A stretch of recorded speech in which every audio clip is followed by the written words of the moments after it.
सुप्रभात बच्चों। ऑनलाइन कक्षा में आप सभी का स्वागत है। मैं मनोज साहू। आज मैं पढ़ाने जा रहा हूँ आप लोगों को कक्षा 9वीं के हिंदी पुस्तक के पाठ 7.4 अपने हिस्से में लोग आकाश देखते हैं। इस पाठ के कवि हैं श्री विनोद कुमार शुक्ल। ये शुक्ल जी के बारे में थोड़ा सा पढ़ते हैं। 1 जनवरी सन 1937 को राजनांदगांव में जन्मे विनोद कुमार शुक्ल का पहला कविता संग्रह लगभग जय हिंद सन 1971 में प्रकाशित हुआ था। उन्हें दूसरे कविता संग्रह वह आदमी चला गया नया गरम कोट पहनकर विचार की तरह, है ना, ये शीर्षक है ना, इसके लिए रजत पुरस्कार प्राप्त हुआ। उनके रचना संसार में उपन्यास नौकर की कमीज, खिलेगा तो देखेंगे, दीवार में एक खिड़की रहती थी और पीली छप्पर वाली झोपड़ी और बौना पहाड़ तथा कहानी संग्रह कौन कौन से हैं, पेड़ पर कमरा और महाविद्यालय भी शामिल है। कविता संग्रह बस कुछ होना बचा रहेगा पर उन्हें सन 1992 में रघुवीर साहब स्मृति से सम्मानित किया गया, है ना। चलिए आइए कविता शुरू करते हैं।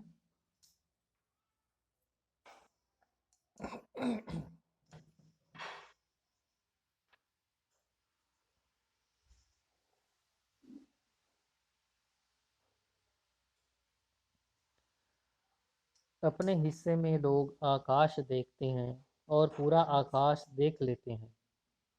सबके हिस्से का आकाश पूरा आकाश है। अपने हिस्से का चंद्रमा देखते हैं और पूरा चंद्रमा देख लेते हैं।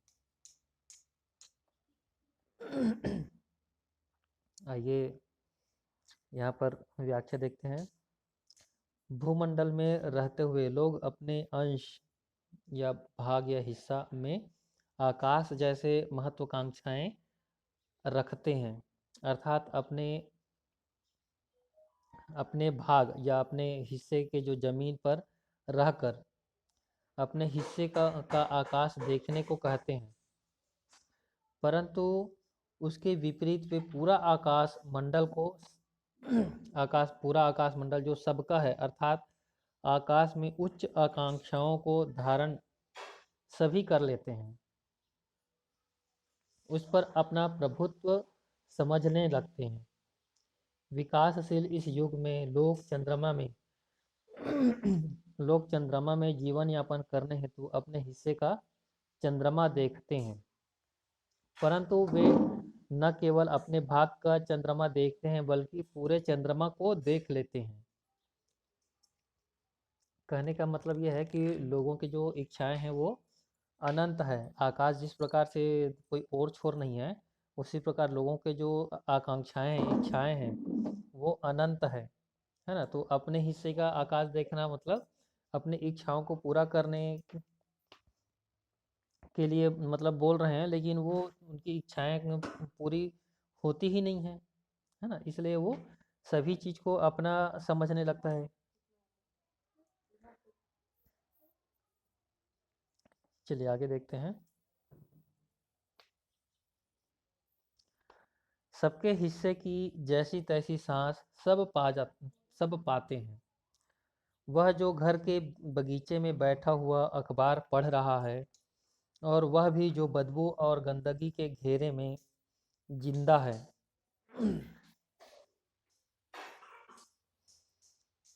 सबके हिस्से की हवा वही हवा नहीं है। सबके हिस्से की हवा वही हवा नहीं है। यहाँ कवि बोल रहे हैं, इस पृथ्वी पर निवास करने वाले अमीर और गरीब दोनों प्रकार के लोग किसी तरह अभाव की जिंदगी जी रहे हैं। अमीर और गरीब दोनों ही। वह व्यक्ति जो आराम से खुशबू युक्त वातावरण में आराम से बगीचे में बैठकर शुद्ध वायु को प्राप्त करते हुए अखबार से समाचार जानने के लिए उसे पढ़ता है, तो दूसरी व्यक्ति गरीब व्यक्ति जो है दुर्गंध युक्त जगह में निवास करते हुए जीवन यापन कर रहा है, जहां श्वास लेना भी मुश्किल होता है। उससे यह दिखता है कि सभी स्वतंत्र और खुले वातावरण में रहना चाहते हैं, लेकिन गरीब अभी भी अपनी इच्छा के विरुद्ध जीवन जी रहा है ना। आइए अगले कविता देखते हैं। अगली,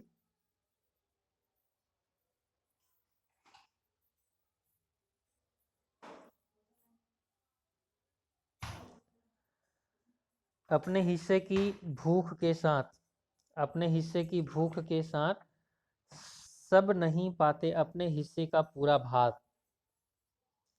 भात अर्थात जो चावल जो पकने के बाद जो बनता है वो भात, जिसको हम खाते हैं, है ना।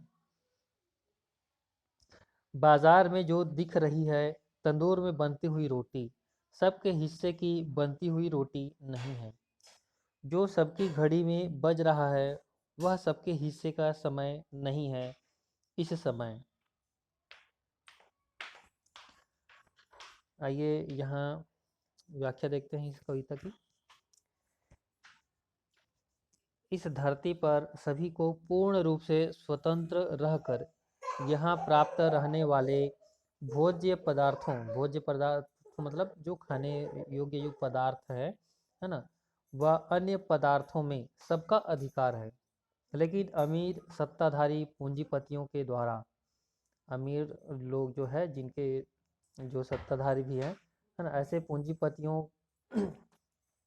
के द्वारा दूसरे लोगों अर्थात गरीबों को की जीविकोपार्जन जीविकोपार्जन वस्तु मतलब बाकी गरीबों के हिस्से का जो वस्तुएं हैं, है ना, उसको छीन कर स्वयं उसका उपभोग कर लेते हैं। लोग अभाव की जिंदगी में मजबूर हो जाते हैं। लोग जो है अभाव की जिंदगी जीने के लिए मजबूर हो जाते हैं।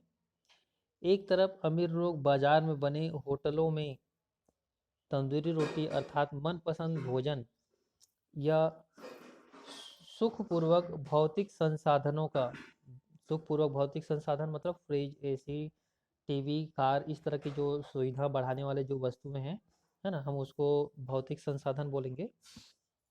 तो सुखपूर्वक भौतिक संसाधनों का उपयोग कर रहे हैं। एवं दूसरी तरफ समाज का गरीब समुदाय, जिनके घरों में भोजन करने के लिए अनाज का अभाव रहता है, भूखा सो जाता है, किसी को उनकी चिंता नहीं होती।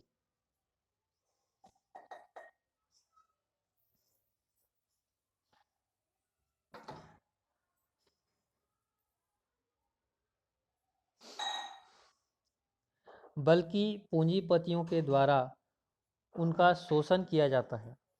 समय समय में प्रत्येक व्यक्ति विश्राम करना चाहता है, लेकिन रात दिन प्रत्येक क्षण में गरीबों को काम करने के लिए विवश होना पड़ता है।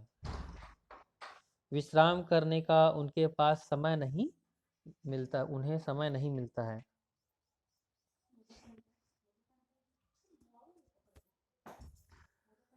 आइए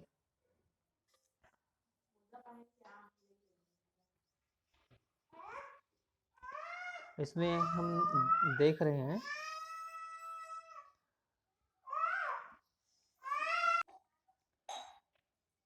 आइए कुछ प्रश्न उत्तर देखते हैं। सबके हिस्से का आकाश व पूरा चंद्रमा देख लेने से कवि का क्या तात्पर्य है? तो इसका उत्तर इस प्रकार से लिखेंगे। व्यक्ति सर्वप्रथम अपना हिस्सा स्वतंत्र रूप से चाहता है। उसे वह प्राप्त होने पर वह दूसरे के हिस्से को भी प्राप्त करने के लिए लालायित हो जाते हैं, अर्थात अन्याय करना प्रारंभ कर देते हैं। उस पर अपना प्रभुत्व वह चाहना प्रारंभ करते हैं। इसलिए शुक्ल जी ने कहा है कि सबके हिस्से का आकाश व पूरा चंद्रमा देख लेते हैं। दूसरा जो प्रश्न है वो देखते हैं। घर के बगीचे में अखबार पढ़ रहे व्यक्ति और बदबू के घेरे में जिंदा व्यक्ति की हवा में क्या अंतर है और क्यों? इसका उत्तर इस प्रकार से लिखेंगे। घर के बगीचे अर्थात पूंजीपतियों के द्वारा घरों में बगीचे में सुगंधित वायु में उपस्थिति में बैठे हुए अखबार पढ़ने में तथा गरीब की बदबू युक्त स्थान में रहकर जिंदगी बिताने एवं वहाँ बहने वाली दुर्गंध युक्त वायु तथा गरीब की अभाव भरी जिंदगी होती है। यहाँ अमीर खुशबू युक्त वातावरण में आराम से जीवन यापन करता है।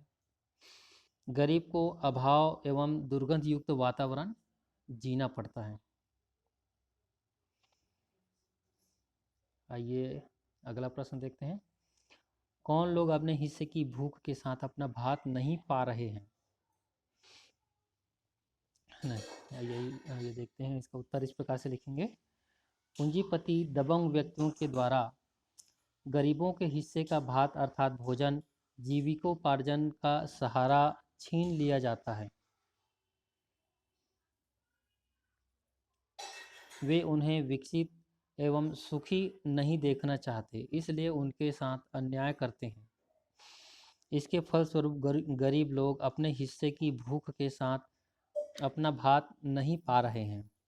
मतलब जितनी आवश्यकता है उतना उन लोगों को खाना भी नहीं मिल पा रहा है, भोजन भी नहीं मिल पा रहा है। अगला प्रश्न देखते हैं। बाजार में बनती तंदूर में बनी रोटी सबके हिस्से की रोटी क्यों नहीं है?